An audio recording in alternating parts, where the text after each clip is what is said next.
Ako, si Tomas Panong Ibasan, tawag nila nako Tami, 41 anyos, minyo, nagpuyo sa Bagong Silang, Balangasan, Pagadian City.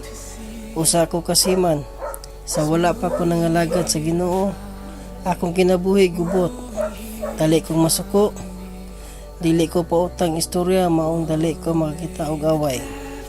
Palahubog, sugarol, himay, aduna jud kanay higayon nga akong asawa nakakita og away, kay nahibalaan niya nga aduna may relasyon. Nalipay ko nga giawayan kog duha ka babae. Garbo sa akong kagalingon, gubot jud among pamuyo. Aduna man tuod ko income, mura lang og hangin. Dali rang mahurot, mabalaka kaayo ko tungod sa bayronon. Kay Joe na maong moinom jud ko. Dili ko katulog. Usa ka higayon, gibisitahan mi ni Brad John ug si Sheila Abasak. Sa pagbisita nila, mutago ko kay dili ko ganahan maminaw akong asawa og kauban sa balay muray mo atubang.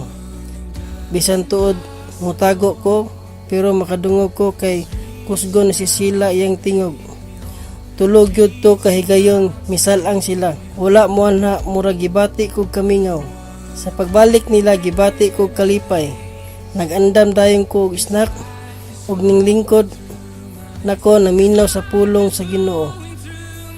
Ning abot na jud ang panahon sa encounter atong March 24, 27, 2017. Sa kagawasan wala jud ko nagmahay. Sa gayon nakasulod sa encounter. Ang gibuhat sa Ginoo nako, nag-abot akong sipon ug luha dito na sinati ang tinuod nga kagawasan ug paghigugma ni Ginoong Hesus. Kay gisurrender nako ang tanan. Ug karon akong kinabuhi malipayon, kalinaw, gugma, panalangin kay gitangtang sa buhi na Dios akong bisyo. Kauban ni Mr. and Mrs. John Abasa ug giuban na sa akong network pastor Jake Hanyula sa pagtagbo sa pagpangalaga sa Ginoo.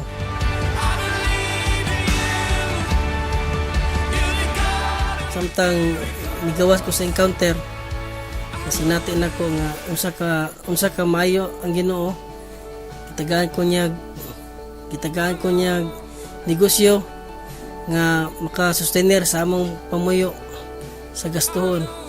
Ug unsam ganitong nakita nako sa ug pila to kita nako sa barko, wala na ko gisapayan kay makita ra nako dire ug makaalagad pa ko sa Ginoo ug bisag gibaylo na ko akong trabaho, malipayon ko kay nakoy kalag nga maduol sa tiilan sa tong Ginoong Dios.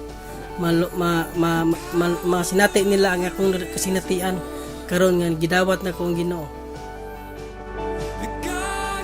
Karon sa dihang nakabaton nako og relasyon sa Dios, napasig uli usab ang relasyon nako sa akong asawa uban sa among anak, ug pinaagi sa tabang sa Ginoo nahimo kining mas lig-on pa. Sama sa nasulat sa Biblia sa Mateo 6:33, unaha pagpangita ang tingharian sa Dios ug pagkinabuhi kamo uyon sa iyang kabubuton, ug ubang mga butang ihatag niya kaninyo. Dako kayo akong pasalamat sa buhi na Dios.